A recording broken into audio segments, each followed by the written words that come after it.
Cordiale saluto amici della Wii Sport e ben ritrovati con la 28esima giornata del campionato di eccellenza dal Salvatore Gonzales di Rosolini. Il Rosolini di mister Trombadore affronta il Marina di Ragusa di mister Udro. Da una parte la formazione padrone di casa che dopo la vittoria per 2-1 contro il Santa Croce a quota 20 punti in classifica che ha potenzialmente riaperto una corsa play-out che fino a qualche settimana fa sembrava praticamente svanita. Dall'altra parte il Marina di Ragusa è la capolista di questo torneo dopo l'1-0 contro la vice capolista Biancavilla a 53 i punti in classifica della formazione di mister Udro, che virtualmente sembra un passo alla Serie D. Occhio però a tutto quello che succederà in questa giornata qui al Salvatore Gonzales, ma soprattutto nello scontro diretto tra Biancavilla e Palazzolo. E ancora una volta 4-5-1 ultra offensivo per quanto riguarda mister Udro, con Di Carlo tra i pali, Carnemol e Iozia sugli esterni in difesa, con Capozzucchi e Sacca al centro. A centrocampo Bello e Pellegrino, da schermo in avanti Nicola Arena supportato dal trio di trequartisti Daniele Arena, Iannizzotto e Alessandra Arena.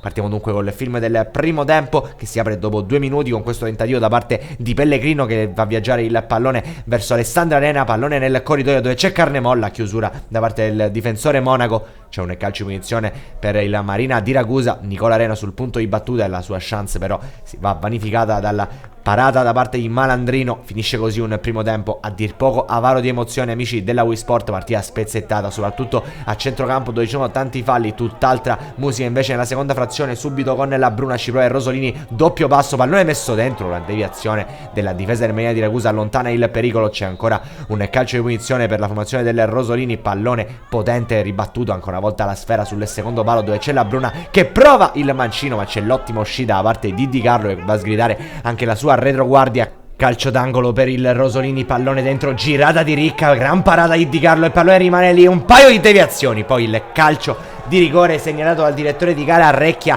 della sezione di Brindisi. Rivediamo tutto a rallenti, un doppio legno, poi la girata da parte di Urquiza e il pallone toccato con la mano da Pellegrino. Calcio di rigore per il Rosolini che ha la ghiotta occasione di sbloccare il risultato. C'è l'attaccante argentino Amaya sul punto di battuta, ma Di Carlo lo ipnotizza e pare il calcio di rigore. Si erge statuario l'estremo difensore della Marina di Ragusa, ma occhio perché il Rosolini adesso ci crede. Azione dalla destra, cross dentro, Amaya anticipa tutti e batte Di Carlo. È 1-0 per il Rosolini. L'avevamo detto, è iniziato meglio il secondo tempo la formazione di mister Trombadore, ha sbloccato il risultato con Amaya. Ottimo il colpo di testa sull'altrettanto ottimo cross del compagno. Momento a dir poco favorevole per il Rosolini, ancora un lancio in avanti, il direttore di gara non segnala nulla. Amaya col diagonale, 2-0 per il Rosolini. Nel giro di pochissimi minuti ha trovato una doppietta l'attaccante argentino Amaya e ha portato sul 2-0 il Rosolini, mettendo virtualmente il punto esclamativo sulla partita. Attenzione dall'altra parte, all'entrato da Costa, prova il destro potente, Malandrino mette il pallone in calcio d'angolo. Di lì a poco arriverà un triplice fischio da parte del direttore di gara. Vince il Rosolini per 2-0 contro la capolista Marina di Ragusa. Una partita che potrebbe cambiare il volto di questo campionato, perché la formazione di mister Udro adesso è a 53 punti in classifica, 3 in più del Palazzolo che ha vinto contro il Biancavilla e che nell'ultima giornata affronterà proprio il Marina di Ragusa all'Aldo Campo. Un cordiale saluto amici della Wii Sport, Antonio Caroè che vi rimanda come sempre alla prossima.